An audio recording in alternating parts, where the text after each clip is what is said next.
RCR, la red que comunica y une al Perú. Sigue usted en sintonía a través de Enlace Regional RCR, Red de Comunicación Regional, agradeciendo a las estaciones de radio que nos permiten ingresar a distintos puntos del territorio nacional. Lo anunciado, estamos en comunicación y le agradecemos como siempre la amabilidad que tiene con RCR, Red de Comunicación Regional, al doctor Vicente Ceballos, presidente del Consejo de Ministros. Señor ministro, qué gusto saludarlo. Tenga usted muy buenos días, muy amable. Carlos José, muy buenos días y muy reconocido por la oportunidad que me brindan. Bien, entonces desde el 1 de julio se levanta la cuarentena en gran parte del país, ¿no? Dejamos el aislamiento por el distanciamiento social, ¿no? Y excepcionalmente en 7 regiones del país se va a mantener el toque de queda, ¿no? Desde las 8 de se mantiene la cuarentena y el toque de queda, de 8 de la noche a 4 de la madrugada, ¿no? Pero ya los domingos también se va a poder salir, ¿no? En gran parte del territorio nacional. ¿Qué aspectos han pensado para tomar esta determinación, señor ministro? ¿Estamos en bajada? ¿Hay menos prevalencia? ¿Qué es lo que se ha tomado en consideración? La compleja geografía que tenemos en el país implica también distintos comportamientos y distintas reacciones e impactos del propio virus, ¿no? A ver, en Iquitos, por ejemplo, una puntualización bastante crítica que tuve en un momento, obviamente tiene una merma bastante sustantiva el día de hoy. Todo lo contrario ocurre en otras regiones del país y que tiene un crecimiente que nos exige estar en permanente observación. En paralelo a estas medidas que implicaba tomar acciones en materia de salud, también fue necesario quitar medidas de carácter económico y obviamente con un fuerte impacto social. Hemos tratado de una otra ponderar distintas circunstancias, ¿no? Obviamente, para tomar esta decisión tenemos que estar prevenidos de los informes que nos alcancen oportunamente los equipos de salud y de prospectiva del Ministerio de Salud. Y en consideración a dicha argumentación es que se han discriminado 2 escenarios. El primero es uno nacional, en el cual se está acudiendo a lo que es el levantamiento de la llamada cuarentena o aislamiento o inmunización social obligatoria. Y lo segundo, que se mantiene, pero de manera focalizada en 7 regiones, como usted bien lo ha indicado. Estas son Arequipa, Ancash, Ica, Junín, Huánuco, San Martín y Madre de Dios. Esto es a partir del día 1, porque la emergencia en la cual estamos metidos en estos momentos todavía vence el día martes 30. Es decir, estas medidas que ya se han hecho públicas a través del Decreto Supremo, publicado en edición extraordinaria el día de ayer en El Peruano, rige a partir del día miércoles 1 de julio. Ahora, tomando en consideración las recomendaciones del grupo de expertos que trabajan de la mano justamente frente a esta emergencia, ¿no? ¿Qué establece ello? ¿Estamos en bajada? Como le preguntaba al inicio, ¿hay menos prevalencia del COVID en nuestro país, en algunas regiones? Hay un lento decrecimiento en general. Según una evaluación integral de todo el país, hay un lento decrecimiento. ¿Y esto qué implica? Implica también poner nuestro foco de observación permanente en algunas regiones, y justamente estas están en las 7 regiones focalizadas donde las reglas no han cambiado. Se mantiene una continuidad. Se está haciendo todo el esfuerzo de parte del sistema de salud para neutralizarlo, pero ya le indicaba, la compleja geografía que tenemos en nuestro país está motivando a distintas reacciones, distintas alertas y distintas determinaciones también desde las responsabilidades que tenemos como gobierno. Ayer el ministro del Interior decía, ahora depende de cada uno de nosotros en tomar todas nuestras medidas de bioseguridad a fin de evitar el contagio de COVID-19, ¿no? ¿Cómo entender esto? Sí, usted recordará la primera premisa que enarbolamos en marzo cuando se dictó el primer estado de emergencia con previsión el 15 de marzo, la premisa era quédate en casa, ¿no? Hoy en día es primero mi salud. Gradualmente se han venido liberando las actividades económico-productivas. En el mes de mayo dictamos un decreto de urgencia por el cual se disponía la renovación de las actividades económico-productivas en 4 fases, cada fase tenía un mes. Ya estamos por entrar al mes de julio, implica la tercera fase, que implica más o menos un 90% de las actividades económico-productivas que van a reanudarse. Esto conlleva necesariamente a movilización social, traslados, apertura de negocios, movilización de los usuarios, y obviamente la recomendación encaja perfectamente, ¿no? En el sentido de que también, si hay disposiciones de gobierno, hay disposiciones de salud, también tiene que haber una contraparte de una autorregulación de los propios ciudadanos. Primero mi salud implica cuidarse uno mismo, cuidar su entorno familiar, cuidar a su comunidad. O sea, como Estado estamos poniendo todo el marco legal necesario, pero también los ciudadanos tienen que acudir a normas o reglas de conducta personal que puedan coayudar a fortalecer la contención de este contagio. Hoy en declaraciones al diario Correo, en su edición nacional, el representante de la Organización Mundial de la Salud en el Perú, el señor Mayorga, habla que hay que tener mucho cuidado por el rebrote. ¿Se están tomando en consideración la posibilidad de un rebrote, señor ministro? Miren, yo lo conversé con ustedes en semanas pasadas, ¿no? Si bien habíamos determinado la renovación de las actividades económico-productivas, si se presentaba una circunstancia de un rebrote, obviamente esto implicaba que se pueda disponer la suspensión de toda actividad isofacto, de manera inmediata. Aquí lo que tienen que primar es la salud, es la vida de los peruanos.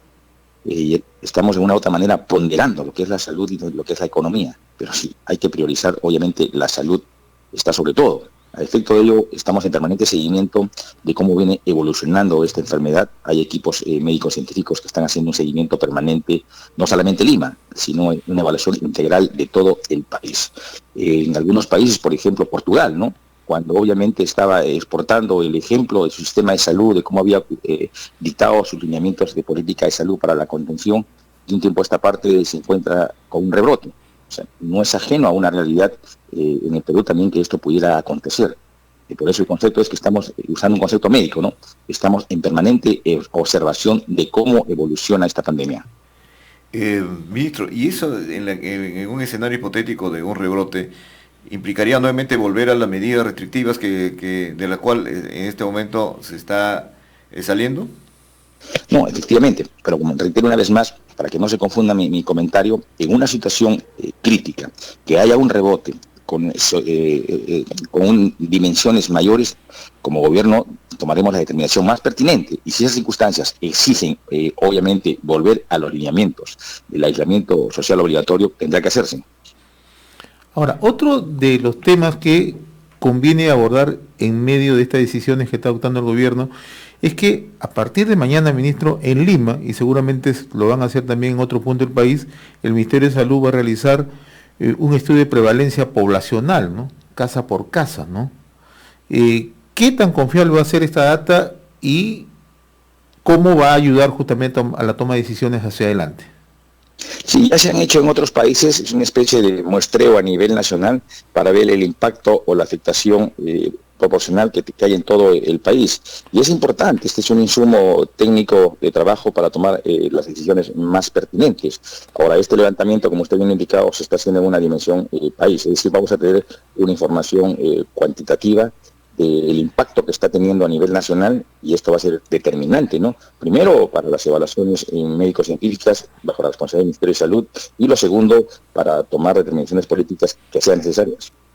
Ahora, señor ministro, quisiera volver al tema del rebrote, ¿no? Y lo que implicaría en todo caso tomar otra vez medidas restrictivas.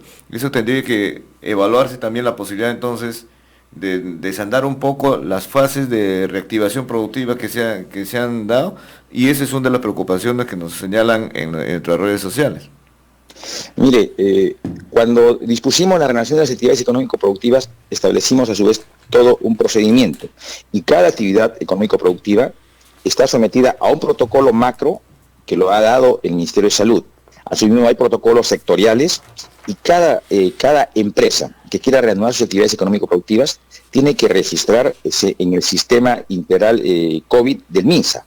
Es decir, cada empresa sabe perfectamente que tiene que tener un protocolo. Si, por ejemplo, este protocolo sea deficiente, sea insuficiente, o que generara en dicha empresa algún impacto de contagio, esta se suspende inmediatamente. O sea, estamos advertidos. Ahora estamos hablando de un tema mayor. ¿Qué acontecería si en determinada región o en el país en general hubiera un rebrote sustantivo? Obviamente el gobierno tiene que tomar decisiones en ese momento. O sea, acá no podemos caer en una discusión. La prioridad es la salud. Ahora, pero en la posibilidad que esto suceda, podría también en todo caso evaluarse lo que se ha venido haciendo en otros países, donde incluso la propia Organización Mundial de la Salud dijo que no serían los mismos impactos que tendría, porque ya habría un conocimiento, ¿no?, del proceso, del manejo, e incluso ya se están oficializando tratamientos y medicamentos que han tenido uno más eficaz que otro en el alivio de la enfermedad, ¿no? Entonces, con ese conocimiento, la pregunta que se hacen muchos es, ¿volveríamos con esa drasticidad nuevamente o volveríamos a evaluar esos protocolos que se han dado al inicio de la cuarentena? Mire, en principio, desde la cuarentena dictada en nuestro país el 15 de marzo pasado a la fecha, muchas cosas han cambiado. Tenemos ya un sistema de salud mucho más reforzado, se está haciendo un trabajo social casa por casa a través de los equipos de respuesta rápida ya en una dimensión país. Primero fue Piura y Lima. Se está fortaleciendo lo que es la reacción a nivel de los gobiernos regionales con su sistema de salud.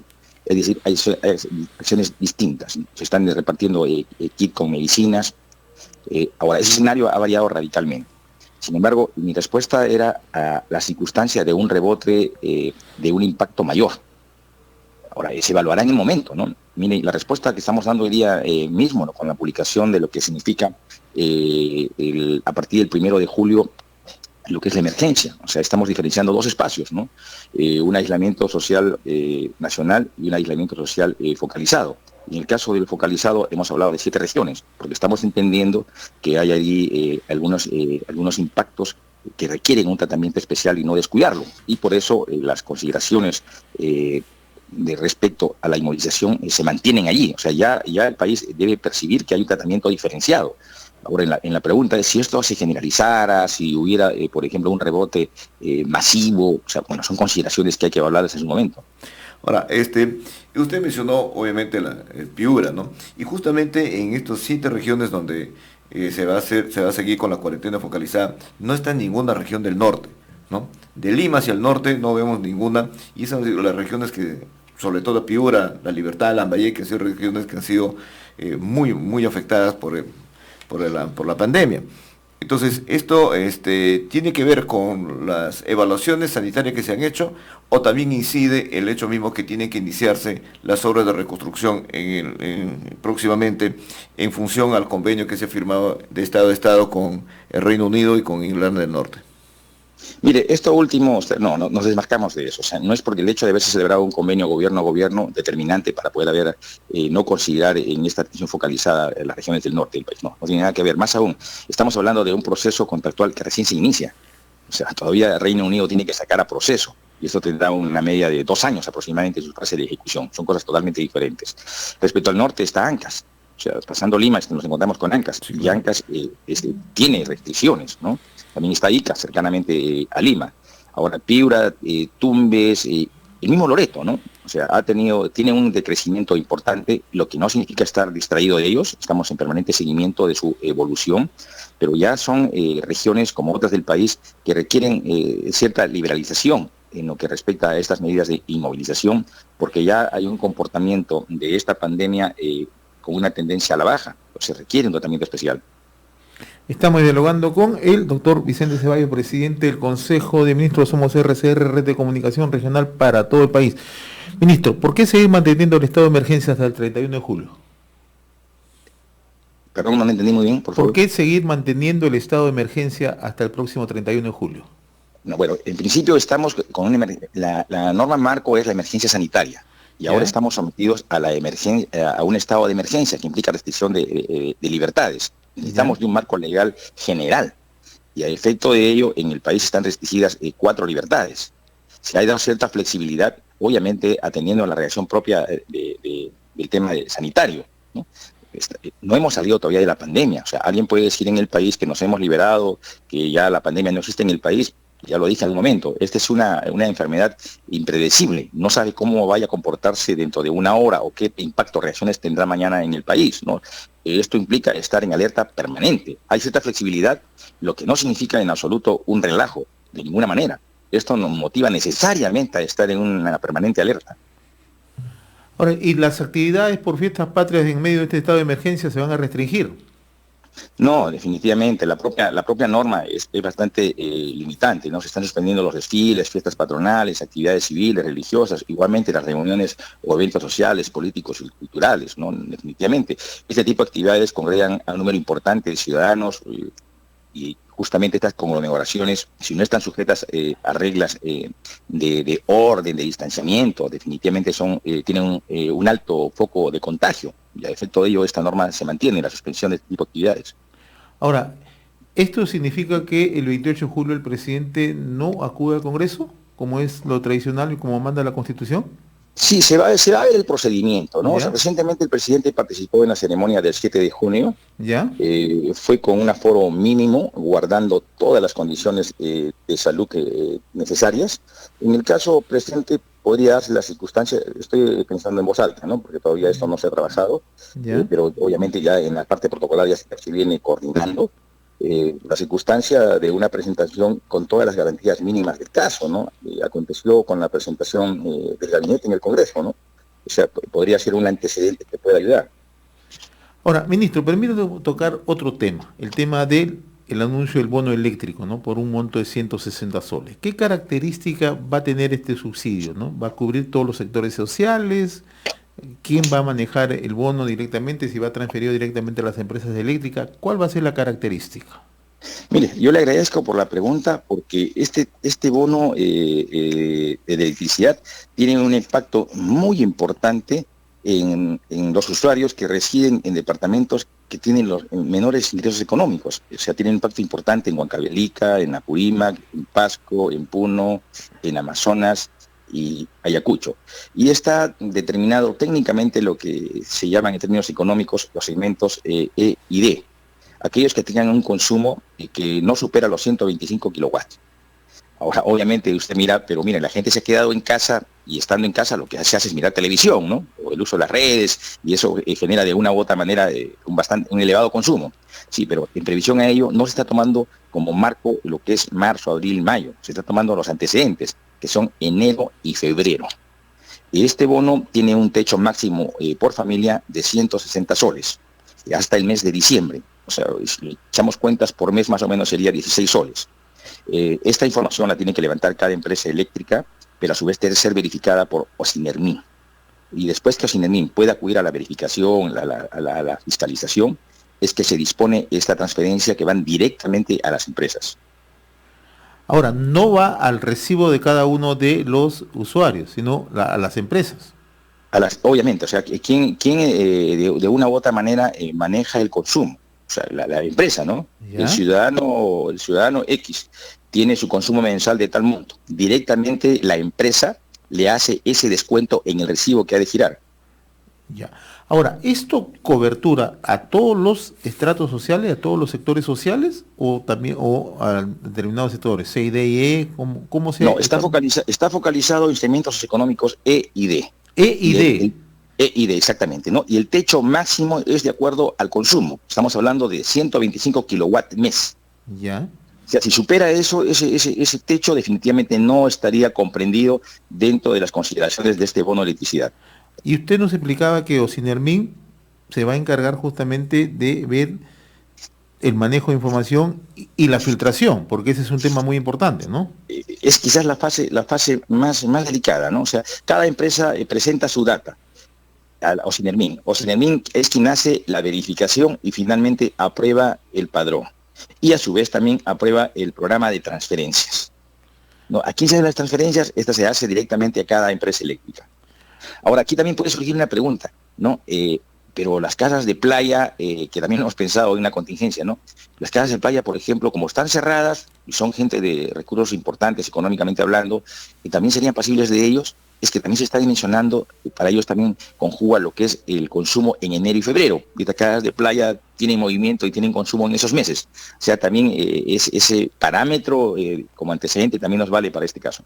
Ahora, ¿cuánto se va a destinar para este bono eléctrico y cuándo va a estar listo, señor ministro? Mire, el monto pues no lo tengo con precisión a la mano, pero esto ya se debe publicar la norma el día de hoy. Se habla de ¿Correcto? más de 800 millones, ¿esto es así? Sí, exactamente, así es, efectivamente, Bien. ¿no? Y ahí la norma debe publicarse el día de hoy y a partir del día del lunes ya cobra aplicación. Y esto es específicamente para el servicio eléctrico. ¿Y se ha pensado también, por ejemplo, para otro tipo de servicios? Estamos evaluando el tema del consumo del agua potable, ¿no? Pero es un poquito más complejo porque fíjese, los sectores que menos recursos tienen no tienen las instalaciones del consumo de agua. O sea, acá en Lima particularmente se les distribuye a través de cisternas, de cilindros, y se hace un poco más complicado el cálculo o la dimensión del consumo para la contraparte como soporte económico financiero de ayuda que hay hacia estos ciudadanos. No puedo descartar que esto esté en plena evaluación. Ahora, señor ministro, y el otro tema también que se ha venido discutiendo y el nivel de la discusión no bajó en estos días, es el tema de reactiva, ¿no? Y usted ha tenido también declaraciones el domingo pasado, ¿no?, al diario La República, en los cuales se hizo algunas precisiones, y sobre todo dijo que el decreto supremo inicialmente no estaban consideradas las empresas vinculadas al sistema financiero, que luego, cuando se hizo ya oficial ese decreto,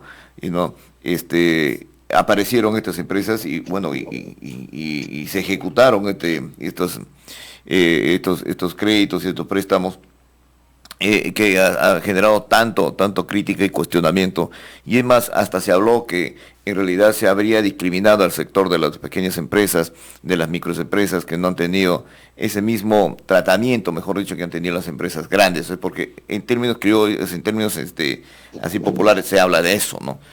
Ahora, y que allí en el MEF se había registrado este tipo de cambios al momento de hacer las evaluaciones correspondientes. Señor ministro, entonces, ¿ha evaluado algún mecanismo el Ejecutivo para corregir esto? ¿De qué manera, por ejemplo, se puede reenfocar este tema? A ver, hablamos del Reactiva 1 porque también ya hay Reactiva 2. En lo que respecta a Reactiva 1, es por disposición del gobierno que se ha publicado quiénes son los beneficiarios. Más aún, no solamente en el caso de Reactiva, sino en el Fondo de Apoyo Empresarial, el FAME-PYME, también se ha hecho público de quiénes son los beneficiarios. Y eso debe leerse en la actitud transparente que tenemos como gobierno, de poner a consideración de la ciudadanía a quién está otorgando estos beneficios. Ahora, en lo que respecta a esta Reactiva 1, como usted bien lo ha dicho, hay una serie de denuncias, inclusive la propia Procuraduría ya ha hecho público un documento en el cual se evidencian algunas empresas que estuvieran relacionadas con actos de corrupción. Contraloría ha levantado un informe donde recomienda algunos correctivos que han de darse para la Reactiva 2. Aquí quien tiene que tomar cartas en el asunto es COFIDE, porque COFIDE tiene que acudir a una labor de supervisión. Y bien enfatizado la ministra de Economía en su momento también, de evidenciarse algún hecho irregular, el gobierno retiraría la garantía. Nosotros somos garantes, no estamos disponiendo de ningún recurso. El recurso que ha sido dispuesto en estos momentos ha sido por el BCR, y el BCR ha participado de las subastas. Vale la pena reiterarlo, quien califica y quien otorga finalmente estos préstamos es el propio sistema financiero, es decir, los bancos. Ahora, si hubiera un hecho que implique alguna irregularidad... Pero también participa COFIDE, ¿no? Sí, a eso voy, ¿no? Claro. Si hubiera un hecho que implique alguna irregularidad, algún exceso en su otorgamiento, la instancia normativamente que tiene que acudir a esta labor de seguimiento, de fiscalización o verificación es COFIDE. O sea, no es el hecho de que haberse otorgado el crédito ya se da por cerrado.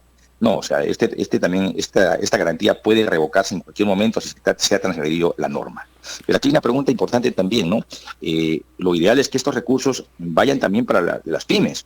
A efecto de ello, la Reactiva 2 se ha dado un cambio sustantivo.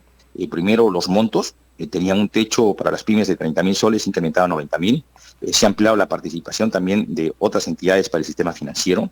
Y en paralelo también está lo que es el FAE-PYME, con 800 millones, que más o menos también implica una cobertura de contraparte de algo de 4.000 millones, que es bastante importante. Y si me permite también, el día de ayer, que hemos tenido Consejo de Ministros, hemos aprobado un FAE Turismo, que le hemos denominado Turismo Emprende y Turismo Invierte, bastante importante.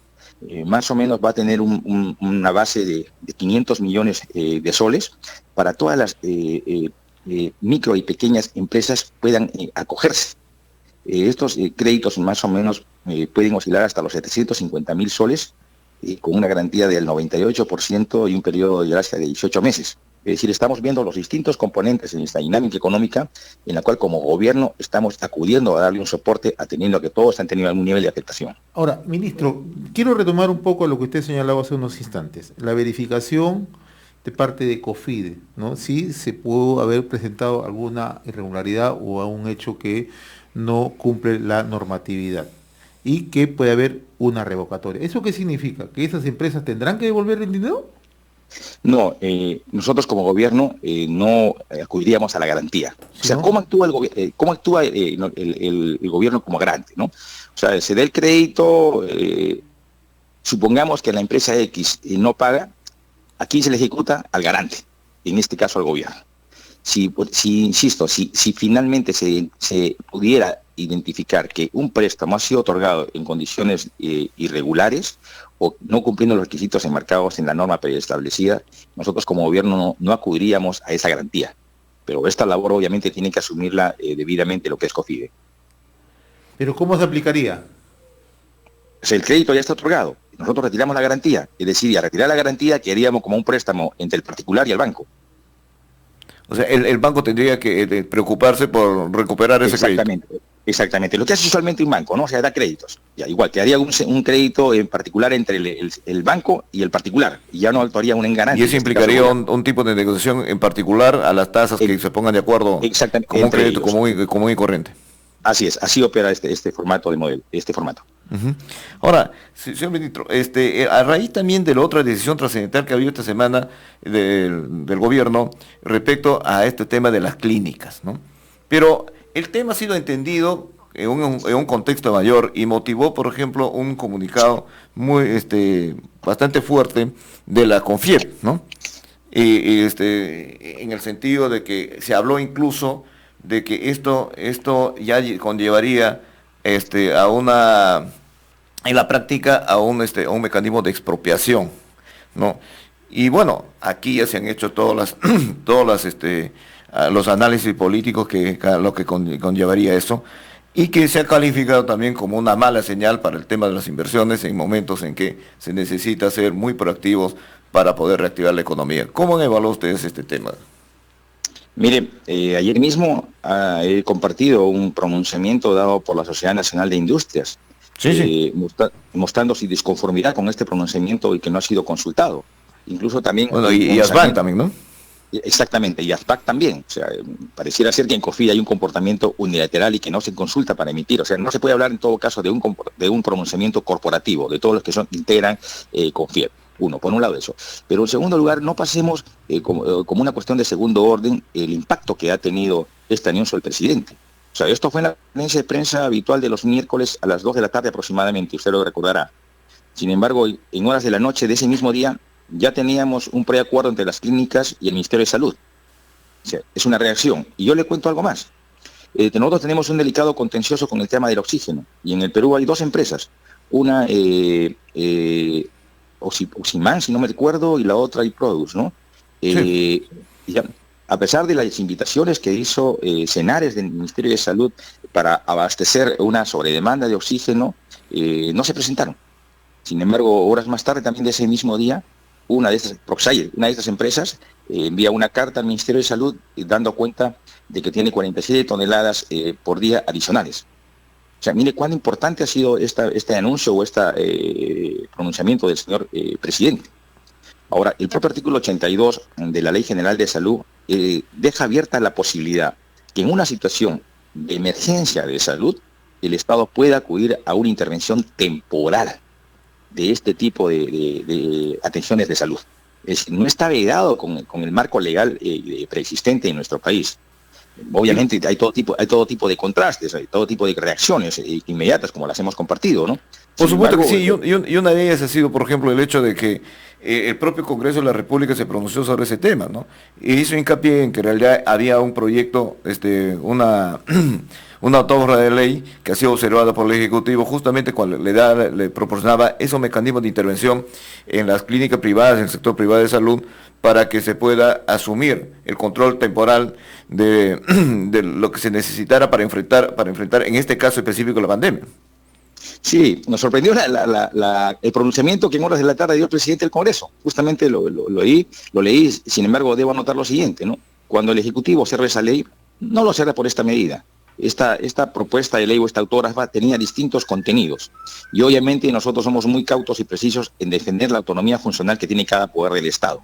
Y en ese proyecto de ley no solamente estaba esta medida de intervención, sino había otras medidas de carácter económico que estaba trastocando las competencias que tenemos como gobierno en materia económico-financiera. Esa es la razón de fondo por la cual se observó esta ley y lo cual lamentablemente no se dijo. Ministro, si es que no se cumplía o no se llegaba a este acuerdo, el gobierno estaba decidido a tomar ya esta decisión. Lo dijimos puntualmente el miércoles. Esta es una decisión de gobierno, esta es una decisión de autoridad. No se puede jugar con la salud de los peruanos. ¿Y por qué se invocó el artículo 70, ministro? No, se invocó el artículo 70, el artículo 59, son varios artículos que se invocaron ese día, inclusive... ¿Hubo un error ahí de repente? No, ¿En la invocación al mecanismo constitucional? Aquí hay dos lecturas. Primero, el contenido político. O sea, el gobierno puso de manifiesto a través del señor presidente de su preocupación, pero también responsabilidad en la atención de salud para todos los peruanos. Quedó eso claro. Lo segundo, que esto tenía sostenibilidad en el marco constitucional. Y la Constitución no debe ser leída aisladamente por un artículo, es un todo integral. Lamentablemente hay cierto sesgo en algunos analistas políticos que tratan obviamente de restar el pronunciamiento del señor presidente. Y más aún, lo positivo es que esto ha tenido un impacto importante, porque inmediatamente ha habido correcciones y reacciones positivas que han permitido finalmente que se llegue a un entendimiento. Esto abre la posibilidad de que haya o se busque un mecanismo para que se constituya un espacio de diálogo con el sector privado, porque no faltó también quienes han señalado que se estaba manejando con determinado sesgo ideológico incluso, y que se estaba tratando de un poco separar un poco de la intervención del sector privado, aunque el sector privado reiteradamente, algunos voceros han señalado que reiterativamente han ofrecido su apoyo y la plataforma del sector privado para que colaborar en el manejo más eficiente de la pandemia. No, mire, sí he compartido ese comentario. Aquí vamos a dar una precisión. O sea, el gobierno no es una empresa privada que tiene empleados que hacen caso sin contraste alguno. En el gobierno hay autoridades cuyas determinaciones están direccionadas al bienestar de todos los peruanos. O sea, tenemos que marcar la diferencia en las responsabilidades, ¿no? Se ha expresado que hubiera un sesgo ideológico contra algún sector empresarial. Lo descartamos y rechazamos con la mayor contundencia. Yo personalmente, como premier, he tenido distintas reuniones de trabajo con casi todos los gremios empresariales. El presidente de la República, hace menos de 10 días atrás, ha tenido una reunión con la plana directiva de la CONFIB, aquí en Palacio de Gobierno, que dicho sea de paso, lo acompañamos. Hay permanente colaboración de la empresa privada con donaciones en equipamiento, en medicamentos. Es decir, hay una permanente articulación. Yo no sé de dónde están sacando ese argumento que hubiera cierto sesgo ideológico. Me parece un comentario desatinado e inoportuno. Bueno, en realidad nos está ganando el tiempo y nos deja sobre el tintero un tema que también es muy importante, ministro, que es el tema del proceso electoral, que está paralelo a esta situación acá, pero posiblemente en algún otro programa nos explayemos sobre esto. Y solamente una cosa muy puntual. Los amigos de San Martín nos están escribiendo a través de las redes sociales, nos dicen, ¿por qué usted no quiso visitar el hospital? Insisten en esta pregunta. Inclusive hay una congresista que ha estado del representante de esa región, señalando también, haciendo hincapié esto y permanentemente reiterando los medios de comunicación regionales allá en esa zona. Yo le agradezco por la pregunta. Yo estuve en San Martín efectivamente hace una semana atrás. Estuvimos en una audiencia pública con las autoridades, con el comando COVID, y ahí participaron 5 congresistas. 2 que no eran de la región, el resto de la región. Y la congresista Robertina, si no mal recuerdo, estuvo presente allí. Y al final de dicha audiencia, que terminó con una conferencia de prensa, sí hizo alusión a un hecho que estaba aconteciendo en un hospital. Y el problema de fondo era que no había oxígeno. Estaba a mi lado el comandante general del ejército, el general Astudillo. Coordinamos con él para que venga el vuelo. Nosotros no salimos de San Martín en tanto y en cuanto no llegue el vuelo. Y esa tarde, a las 7:30 de la noche aproximadamente, llegó el vuelo de Ucayali con 80 cilindros de oxígeno. O sea, ¿cuál es nuestra preocupación? Atender la salud de todos los peruanos. ¿Cuál es la necesidad? El oxígeno. Y en ese momento, con nuestra presencia, no nos movimos de Tarapoto si es que no llegaba el oxígeno, y llegó el oxígeno. Una vez que ha llegado, recién emprendimos viaje de retorno. Y más aún, ese mismo día, yo tuve una visita personal a San Lorenzo. Quien se quedó en la ciudad de Tarapoto todo el día fue la ministra que tiene bajo su responsabilidad dicha región, la ministra de Trabajo, Silvia Cáceres. Muy bien, señor ministro, como siempre muy agradecido, muy reconocido por esta comunicación con Enlace Regional y RCR Red de Comunicación Regional. El agradecimiento de las estaciones de radio que nos permiten ingresar a distintos puntos del país, al Perú lejano. Muy agradecido, muy gentil. Carlos, buen día a usted y a José también. Un abrazo, cuídese. Gracias. Buenos días, señor. RCR, la red que comunica y une al Perú.